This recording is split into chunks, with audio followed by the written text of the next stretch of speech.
Hi everyone, I am here with a hospice story. This one is by Trudy Harris and is about her patient Anna. Trudy, it's only about love.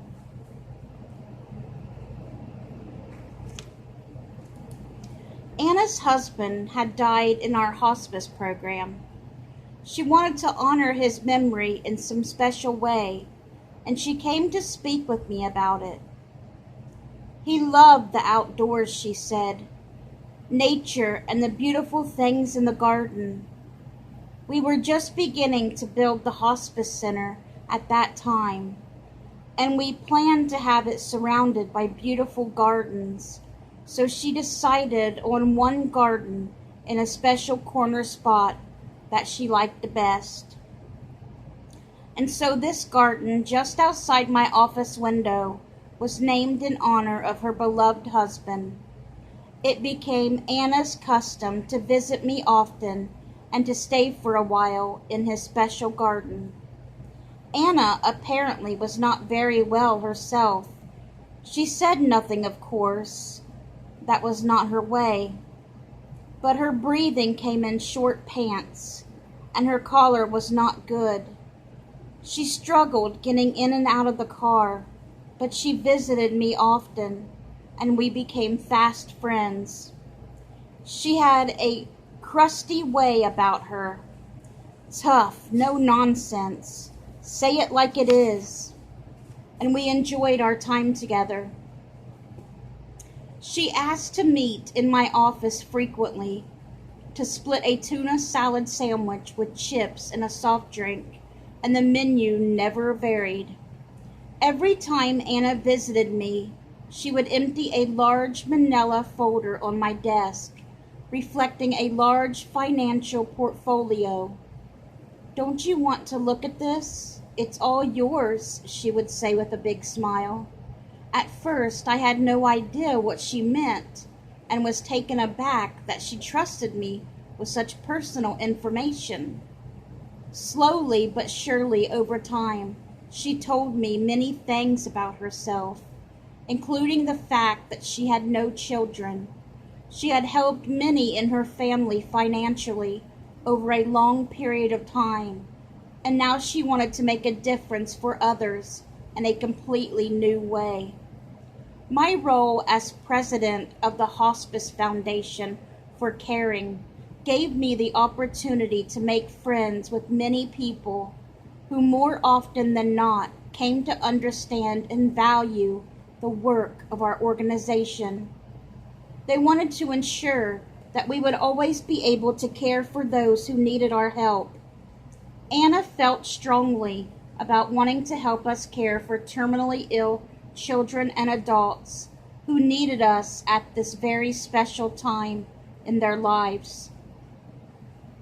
She was happy with the financial decision she had made in this regard and met with her financial advisor, laying out her plans to do so. Anna and I became good friends, talking often, sharing lunch, and trusting each other well. During this period, I noticed how much harder it was for her to move about, to walk, to talk, no less drive. One day, while visiting with her in her home, I told her my foundation hat was now off and my nurse's cap was firmly in place. I explained carefully to her that I was seeing a definite change and decline in her health, and it was time for her to allow hospice to help her to live fully of the remaining days that God had planned for her. To my astonishment, she agreed with me immediately. Trust meant everything to Anna, and she really trusted me. The hospice team came in to care for her, and because her living conditions were such that the bedrooms were all located upstairs, we put 24-hour nursing care in place for her safety. Anna met any discussion regarding a move to the hospice center with anger and threats, and to say we went toe-to-toe at times would be an understatement.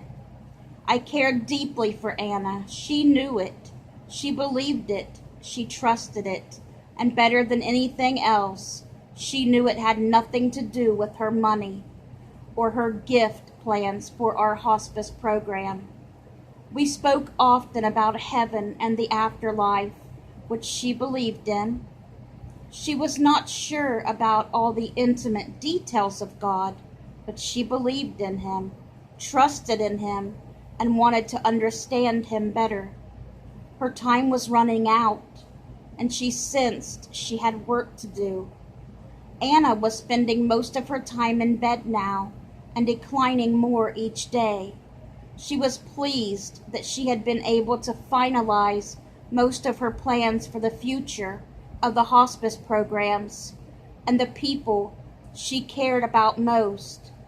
She called her financial advisor and asked him to meet with us so he could understand the needs as well as she did.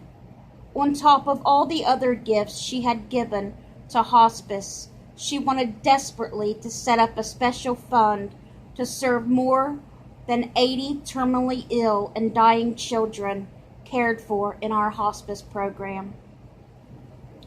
Anna opened the door to a new awareness of the fact that children die in hospice programs every day throughout the United States. Although she was unable to do what she wanted for the children's program herself, the family of a man who had met her only once established a very large pediatric endowment a few years later. Anna had planted the seeds God had asked her to, and she would have been thrilled to know that these little ones would be cared for now through their generosity. A little while before Anna's death, something, it seemed, had not yet been settled in her heart. I do believe, from all she said and did over a week's period of time, that she was having many intense visits with God, and was no doubt talking with Him about many things. She was learning to understand from God's point of view and reconciling unfinished business between them.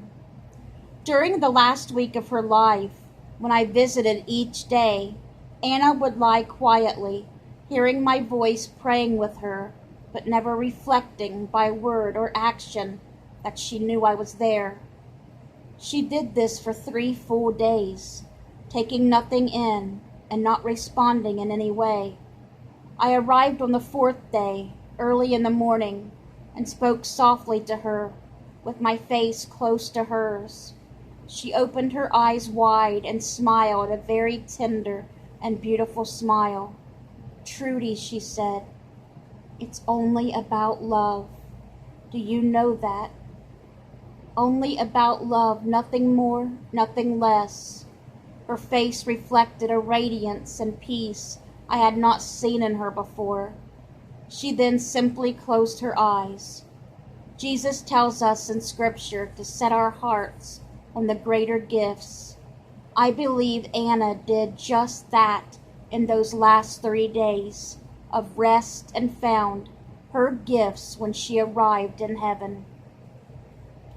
God stays with each one of us from the moment we are conceived until the moment we leave our earthly bodies.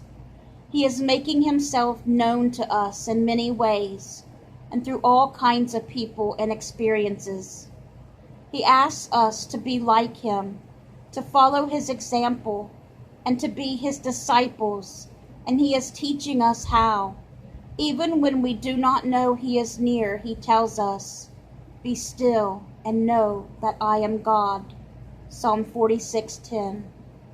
He was with Anna during all those years that she was being so good to others, but when she became silent, she was able to see and hear His heart speaking to her.